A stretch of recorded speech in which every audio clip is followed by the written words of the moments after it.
Thor is often pictured carrying his hammer called Mjolnir.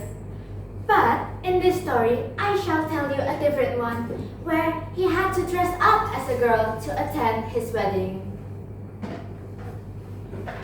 One lonely night, the god of thunder was sound asleep in his room when suddenly a giant sneaked inside and stole Mjolnir.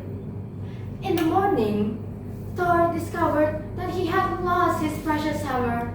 He got angry and vowed to get his hammer back. So he called for Loki, the god of mischief. He knew that he could help him with this matter. Loki, I need your help. I need to find my hammer again. This is bad.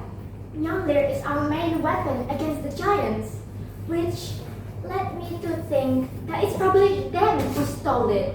Then I shall take a look at this. And with that, Loki fled from Thor's palace and towards Freya's, the goddess of love and beauty. Freya, may I lend your cloak? Of course, I shall give it to you. Even if it were made out of gold or silver, I would have given it to you anyway. For us gods help each other when we're in need. And with that, Loki wrapped himself in the cloak and fled from Asgard towards the home of the giants in Jotunheim.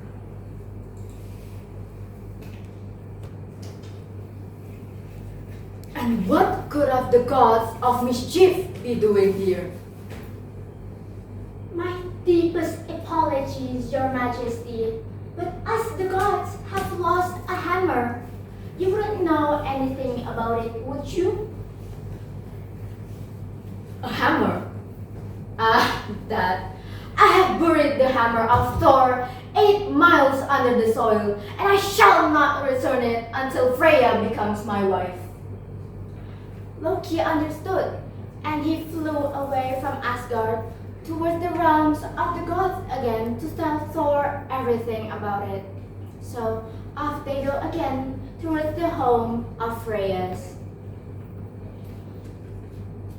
Freya, we need your help. You need to marry the giant king of Thrym if you want him to return my hammer back. There are no other way. I think you have lost your mind, my big brutish friend. If you think I'm going to wed that giant, then you're wrong.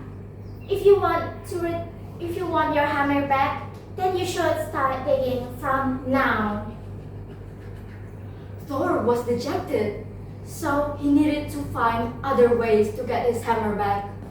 He and Loki sent all of the gods into one room to discuss this matter. There stood Heimdall, the guardian of Asgard. He knew the future well, and his advices were always good. He spoke that Thor should take the place as the bride instead, to trick Thrym. But of course, Thor rejected him. Thor, don't you understand? This will be a fine trick to play on Thrym. If you want, I can accompany you as your bridesmaid on your big day. But if you do not agree, of course, Asgard will be in ruins because of your foolishness. Loki's words made Thor think again for the second time. So he reluctantly took the bridal's veil, and the goddesses set up a pretty cap upon his head. Freya chose a beautiful dress adorned with flowers on his hem.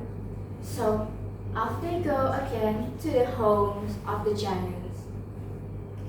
When they arrived, Thrym had set out a beautiful banquet for their wedding. Dear brothers, I have prepared many oxes and chests brimming with diamonds. But there's one thing that I lack, is the presence of my beautiful bride, Freya.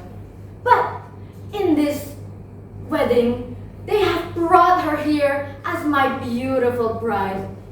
Giants rejoice! This shall be the best wedding day in the giants' history. And so, Thor ate a whole ox, 8 salmons, and finished off with 8 barrels of meat. What type of bride has such greedy appetite? So excited was she that she has not slept, drunk, or eaten for 8 whole days, Your Majesty. Well, since my bride is so excited, then bring out Mjolnir. We shall continue on with this wedding. So Mjolnir was brought up front and placed on Freya's lap. When Thor finally got the hammer back, he started rampaging the whole guests, including Thrym. Glad that he finally has his hammer back, he flew off with Loki back to Asgard. Thank you.